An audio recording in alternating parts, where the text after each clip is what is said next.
We're going to start today with a practical experiment. For it, you will need your phone unless you're one of the few people out there who doesn't use their phone that much, in which case you can use a book. First, I want you to hold the phone as you typically would if you were going to manipulate the screen with your hand. If you have the book, hold the book like you would when you're reading.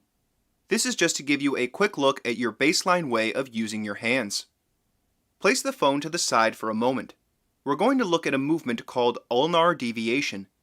This is where you rotate the palm outwards so that the thumb is essentially in line with the forearm and the fingers point more outward.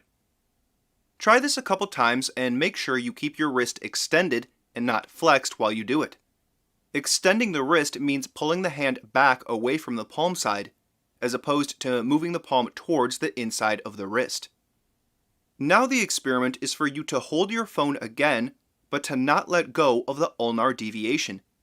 If you were looking at your hand to make the ulnar deviation, you'll have to turn your hand to hold the phone. So make sure you don't lose the ulnar deviation or extension of the wrist when you do that. If you find that you've fallen into habit when you grab your phone, take it out of your hand, do the ulnar deviation again, looking at your hand so you know you're doing it, and try again. Take note of what happens. What you will likely find is that holding the phone in this way feels odd, like you're using your hand more than you usually would, and you may feel your forearm, upper arm, or shoulder strangely more engaged. While the feelings themselves are not really important, it is an interesting sign that there's a difference between holding the objects in these two different ways. To continue the experiment, allow your hand to go from the new configuration with the ulnar deviation to your habit. You should find it pretty easy to go back into your habit. What you'll likely notice is that your hand goes more limp and rotates the opposite way, what's called radial deviation. So far in this series, we've been looking at extending our arms in order to fight our habit of constantly shortening and bending our arms. Clearly, this problem extends right into our hands.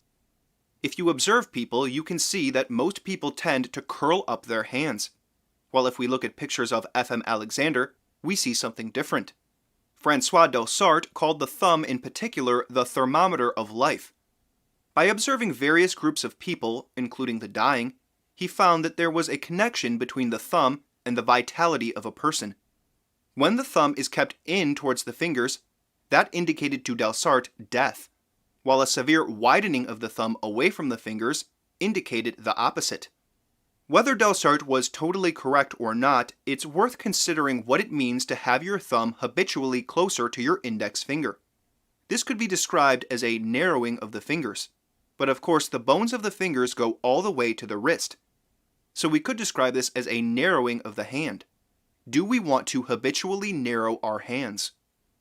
We'll explore how we can work with this issue in a moment, but let's also remind ourselves of what Alexander said about the hand. The average civilized man of today stands as a rule with the palms of his hands towards his body, his elbows to the back, his thumbs forward. The properly coordinated person stands with the back of his hands forward, the thumbs inward, and the elbows slightly bent outwards. This statement, though it's very specific, is not actually entirely clear, but the general sentiment is certainly clear. We can see that most people have the backs of their hands facing outwards and not forwards when resting at their sides. Many so-called posture experts will even tell you that the backs of your hands should face outwards. Ask them why, and you'll get an answer that relates to rounded shoulders. If you've seen this whole series, you know I completely dismiss the idea of rounded shoulders. But what does Alexander mean when he says the thumb's inward? He could mean that the thumb itself should point in. We could say the thumbnail pointing in towards the body, but he could also mean the thumb side of the hand should point in, but with the thumbnail facing forward. We've already looked at rotating the arm, in particular at rotating the elbow so that the tip of the elbow points outward instead of backwards. Just that movement will tend to rotate the hand as well. So though we will be addressing the hand today, it's important to remember that the condition of the hand is a result of the condition of the elbow, upper arm, shoulder, and torso. We are not looking to focus in on the hand while forgetting about the rest. It's very common, and I certainly struggled with this, it's very common for us to attempt to manipulate the elbow and upper arm by moving the hand. Here you can see a picture of me from a very early lesson. I was struggling to get my elbow to point out, and so I rotated my hand so much that my thumb started to point backwards. Your elbow and your hand, though they're connected, are different. You should be able to manipulate your elbow separately from your hand and vice versa. However, most people will find that they're very bad at manipulating their elbow and upper arm, so they will, often unintentionally, cheat and try to control the arm with the hand. This is something we must be aware of and work against. As usual, it's Jando Masawero who gives us the specific orientation of the hand that is desirable. He agrees with Alexander and Delsarte, but he makes it a little more specific for us. He would recommend we have the back of our hand forward, the nail of the thumb facing forward, with the thumb pulled away from the fingers. We'll look at the best way to do that in a moment, but there is one more consideration that Masawero adds to the equation. Masawero would have us go into ulnar deviation. This will widen the palm, and, as we've seen, it will likely feel odd at first, as it goes against what most people habitually do. We want to make sure we are extending the wrist at the same time as well, and not allowing flexion of the wrist to occur. One way to look at this is to take a ruler, yardstick, or any stick, and hold it in one hand. Place the stick against the opposite arm, so that the thumb can sit on the ruler, going straight along with the ruler. Have the other end go along the tip of the elbow. You want to have your arm hanging at your side, and make sure you direct the tip of your elbow forward, out, and down. In order for your thumb to line up with the tip of your elbow, you will have to go into ulnar deviation. If you are not yet proficient at getting your upper arms and elbows forward of your ribs, this might be a difficult set of movements to orchestrate. Really, what I've laid out here is perhaps too much to think about for beginners, so we will shortly move to some simpler ways to work with the hands. But I wanted to at least give you a clear idea of what is the optimal position of the hand from the initial Alexander technique perspective. Obviously, we use our hands to do all sorts of intricate things. I'm not saying here that you should never use your hand and wrist in any other way. I'm simply describing what full extension of the arm and hand will look like. And full extension is what will allow you to let your arms hang with gravity. So if you're up to it, try walking while directing the tips of the elbows out, the thumbs in line with the tip of the elbow, the thumb nails facing forward, the backs of the hands facing forward, and the thumbs expanded away from the fingers, and see how it affects your arms as you walk. Now let's look at how we want to move the thumb away from the fingers. We can define some points on the hand. First will be the base of the thumb.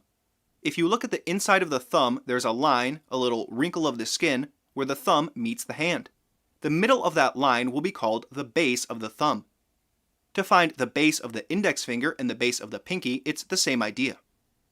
You can increase the distance between the base of the thumb and the base of the index finger, and you can compare and see that that is a different gesture than moving the extremities of the fingers apart. We would also like to use the directions to pull the base of the thumb and the base of the pinky apart, as well as to pull all 3 points away from each other. This will widen the palm. One little thing to remember is that we don't want to overextend the thumb, which means pulling the tip back beyond the first knuckle. The last thing we will consider today on the hands is that we can look at where the hands rest when they're at your sides. Most people will find that their hands don't stay at their sides, and instead want to come in front of the thighs. This is caused by the rotation of the elbow back, as well as by the general tendency for people to pull their upper arms and shoulders in towards the center of their body. We could just move our hand to the side so that it's outside of our thigh, but that's not the best way to approach this problem. It's not a solution that will last. Instead, reach across your body and grab onto your other upper arm. Pull with your hand the upper arm forward, out, and down. Do so until your hand rests outside of your thigh.